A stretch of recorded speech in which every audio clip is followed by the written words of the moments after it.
So the All Blacks taking on the Pumas this weekend in the first round of the Rugby Championship. And in this video, I will be giving my All Blacks XB that not just I would go with, but I also think it will be very similar to what the coaches go with for this contest. Now, it is taking place at 7:05 on Saturday. The All Blacks have said that they want to get off to a great start in this Rugby Championship. In their first two games up against Argentina, they have potential of doing that, but alongside that, they also have potential of mixing up their side a little bit, giving a few newer players minutes, seeing how they go throughout this competition. But we will start with the front row. Number 1, Ethan de Groot. Number 2, Cody Taylor. Number 3, Tyrell Lomax. I don't really see them making too many changes in the front row for this contest compared to what we saw in the series up against the English. Cody Taylor, one of the vice captains for the All Blacks, so it does make sense that he would be starting ahead of Asafa Moore. And I do see Asafa Moore as that real impact player coming off the bench, adding that power later on in a contest. Plus, they need to build the chemistry between these three. Looking at the locking jaw, I have gone Patrick Tuipulotu as number 4. Number 5 is a little bit debated. You could say it could go the way of Tupavai, could go the way of Sam Derry, just because either way, you are giving one of those guys who hasn't had a huge amount of starting minutes the opportunity, seeing as Scott Barrett is currently injured. I have gone with Sam Derry here. I think there is a chance that they give him his first start of his All Blacks career. He came off the bench up against the Fijians, got himself a great turnover just out from the All Blacks line, looked dangerous in the process, so I think they'll give him some minutes here up against the Argentines. And even if he isn't in the starting lineup, I can see him coming off the bench for this match. The loose forward trio.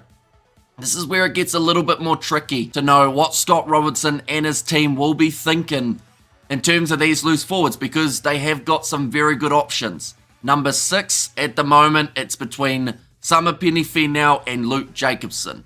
Ethan Blackadder, you could put an argument in there as well, but he has been playing a little bit more 7 since making his way into the All Blacks, so number 6, I've gone with Samipeni Finau. I think that they'll try and build on what was started in the English series.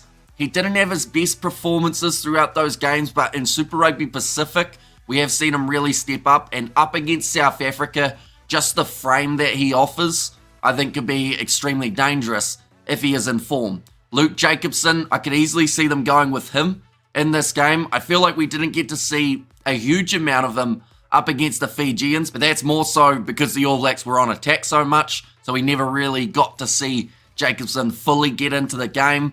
Same could be said about Ethan Blackadder when he was playing 7 throughout that contest. But yeah, I would go with Samipeni Finau as the blindside flanker. Open side, this is where I've gone with Dalton Papali'i.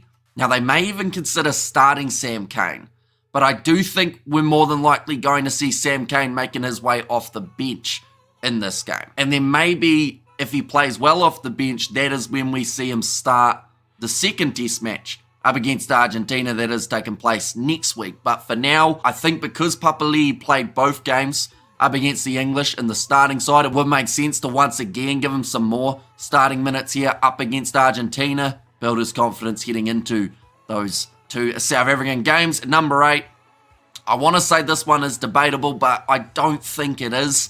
Ardie Savea, I think, has got that number 8 jersey. Wallace Satiti is going to be a star for the All Blacks. I can tell you that right now, but sadly, the one position that the bloke plays is also the position where you've got one of the world's best players. So to get minutes is going to be very tricky for Wallace Satiti, and maybe up against Argentina, the All Blacks actually do decide to give him a bit of a go in this game. I don't see him as one of those players that they'll bring off the bench too often, unless, of course, they have enough cover in those loose forward positions and the lock. Maybe a 6-2 split is where we see Wallace Satiti start to get a few more minutes for the ABs, but any game that you need someone to make their way onto the field rather than Ardie Savea, he's your guy, because he will certainly give you that 110%. Moving on to the backline now. Number 9, Cortez Ratama. Number 10, Damian McKenzie. Now, I've seen a few articles saying that maybe we will see a change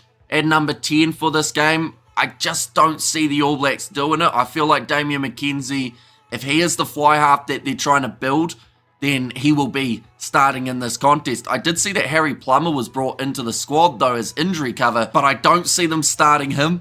I don't even see them bringing him off the bench for this game, even though I actually had him in my original squad prediction for the All Blacks. I felt like he had a good enough Super Rugby Pacific season that if he was in there for the ABs and the possibility of a starting 10, I think he'd go all right up against Argentina. But Damian McKenzie, combination with Cortez Aratama, it works very well. We've seen it for the Chiefs. We're seeing it for the All Blacks at the moment. It's going to be fast-paced, and they'll try and run the Argentines off their feet a little bit.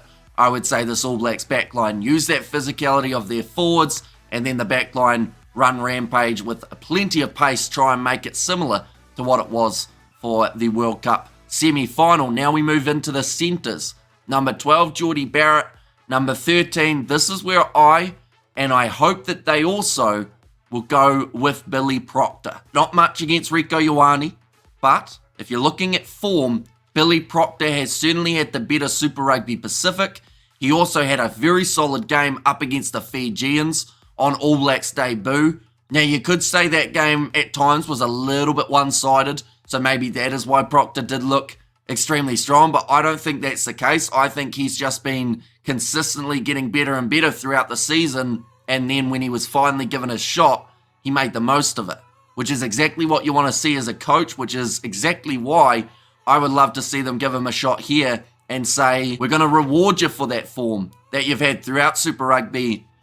And also, it's just that Hurricanes combination in the midfield. It would make sense to have them together again. Rieko, maybe you bring him off the bench as that impact player later on. I think the problem that the All Blacks have at the moment is they've got about 5 players that they probably want to involve either in the starting lineup or the reserves, and about 3 of them all play the same position at the moment. Looking at someone like an Anton Lienert-Brown, where do you fit him into this All Blacks team if you're going to be playing Ioane and you're going to go with Jordie Barrett as the number 12? So it is tricky. It's a good problem to have in terms of too many players for certain positions, but you want to see them all in form, and I feel like that is why Billy Proctor would be the best option. Now moving on to the back 3. Number 11, this one could go 2 ways, either Caleb Clarke or Mark Talia. For this match, Talia playing both games up against the English, Clarke getting himself that start up against the Fijians. Both have scored tries for the All Blacks recently. Both have had their defence criticised at times, but I think I would like to see Caleb Clarke out on that left wing for this game up against Argentina. Now, I don't necessarily think that's what Razor's going to do. I think he might actually lean a little bit more towards Mark Talia.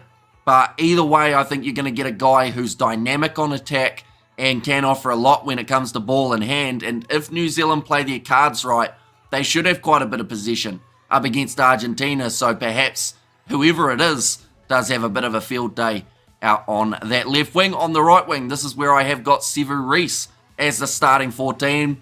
I don't think the All Blacks will be changing that.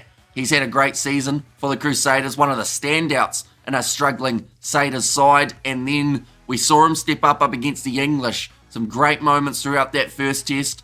Wasn't as evident in the second, but I feel like sometimes as a winger, you just have those days that the ball just isn't really going out to you. And Sevu Reece, I feel like he can certainly offer a lot throughout this Rugby Championship, and he also partners very well with the man who I've got at number 15. At fullback, I have gone with Will Jordan. Now, he did play for Tasman in the Bunnings NBC pre-season last week. He played around 50 minutes, which is a good sign for the All Blacks because he hasn't had any minutes for them since that Rugby World Cup. So the fact that he's able to play 50 plus minutes first game back after his injury, that's a very good sign for the All Blacks. And I do think up against Argentina, this may be exactly when they decide that they want to give Will Jordan a bit of a shot. I don't know why. I think it might be the 31 tries from 31 matches, but I can't see him as a guy that they'll bring off the bench. For some reason, it just doesn't sit right. You know, you've got someone like an Anton Lienert-Brown who is brilliant when he makes his way off the bench. You've got Beauden Barrett, who I think, rather than starting this game, would be the better player to bring off the bench because of that cover of 10 and 15. But Will Jordan, it's just the fact that he scored so many tries, it's just impossible, I feel anyway, to have him making his way off the bench. Now, they might do it and I'll look like an idiot, but it wouldn't be any different to how I normally look, would it? But yeah, good. But I think either way, Will Jordan will be somewhere in this match 23 for the All Blacks. Question is he starting or is he making his way from the reserves? But nonetheless, that is my starting XV that I would like to see for this first match up against Argentina. It's also very similar to what I believe the All Blacks will be going with for this game. We're less than 24 hours away from the lineup announcement taking place on Thursday in New Zealand. And as soon as it is announced, of course, I will be letting you know who has been selected. But do let me know who you would like to see in this opening game up against Argentina. Are there any men that you feel that I've missed out? Is there someone from those first 3 games that the All Blacks played in 2024 that you think should be in the starting lineup? I know that a few people would say after the performance that Pasilio Tosi had off the bench up against the Fijians, perhaps he could find his way into this AB squad somewhere. Does he go ahead of Fletcher Null off the bench? Could be a possibility. Does Ethan Blackadder get the nod off the bench ahead of someone like a Sam Cane? Can Satiti squeeze into the squad somewhere? Hotham or Perenara? There are questions that will soon be answered by the All Blacks, ladies and gentlemen. And like I said, as soon as they have been answered, we will be letting you know what those answers are. But thank you all very much for tuning in. If you did enjoy, be sure to leave a like and subscribe. We're going to be live this weekend for the Rugby Championship match between New Zealand and Argentina, as well as South Africa versus Australia. Be sure to check those out as well. But thank you all very much for tuning in. If you did enjoy, be sure to leave a like and subscribe to the channel, and I will see you all for the next one.